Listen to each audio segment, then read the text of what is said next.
இப்ப சிங்கப்பெண்ணோட எபிசோட்ல என்ன நடக்குது அப்படின்னு பார்த்தீங்கன்னாக்கா, நம்ம மகேஷ் சாருக்கு நம்ம அன்பு மேல ரொம்பவே கோவம். அவன் எனக்கு துரோகம் பண்ணிட்டான் அப்படின்ற மாரியும் பேச ஆரம்பிச்சுட்டாங்க.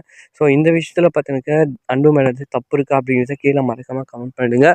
ஏன்னா ஒரு விரும்புற பொண்ணு அவங்க தான். ஏன்னா நம்ம அன்பும் பார்த்தீங்கன்னாக்கா, அந்த அளவுக்கு ஒண்ணும் தப்பான பையன்லாம் கிடையாது. இங்க ஆனந்தி மேல எப்படியாச்சும் இம்ப்ரெஸ் பண்ணணும் அப்படின்னு சொல்லிட்டு அழகுன்ற ஒரு கேரக்டர் உருவாக்கி, ஸோ அதில ஆனந்திய ரொம்பவே இம்ப்ரெஸ் பண்ணிட்டாரு. ஏன்னா இங்க நம்ம மகேஷ் தம்பி தான் பார்த்தீங்கன்னாக்கா, அவங்களுக்காண்டி பார்த்தீங்கன்னாக்கா எதுவும் செய்யல. ஸோ நம்ம பேர் எடுத்த பையன் சொன்னா ஏத்துப்பாய்ங்க அப்படின்னு சொல்லிட்டு தான் பார்த்தீங்கன்னாக்கா, அவங்களும் அவங்க லவ்வ ப்ரப்போஸ் பண்ணாங்க. ஏன்னா இது எல்லாருக்கும் தெரிஞ்சுச்சு. ஆனா இந்த விஷயத்துல பார்த்தீங்கன்னாக்கா, நம்ம மகேஷ் சார் ரொம்பவே ஏமாந்து போயிட்டாருன்னு தான் சொல்லணும். பார்க்கலாம். இவங்க மேல அவங்க மேல ரொம்பவே கோவத்துல இருக்காங்க. நம்ம மகேஷ் சாரு. ஸோ ஆனா இங்க பார்த்தீங்கன்னா, வார்டன் ஒரு விஷயம் சொல்றாங்க. அது என் பையன் அப்படின்ற மாரி சொல்றாங்க. ஸோ பார்த்தீங்கன்னாக்கா அன்பா இருக்குமா? இல்ல மகேஷா இருக்குமா? அப்படின்றது தான் ஒரு பெரிய ஒரு டவுட்டாவே இருக்கு. ஏன்னா இப்ப மகேஷ் சாருக்கு, அன்புக்கு ஏதோ ஒரு லிங்க் இருக்கு.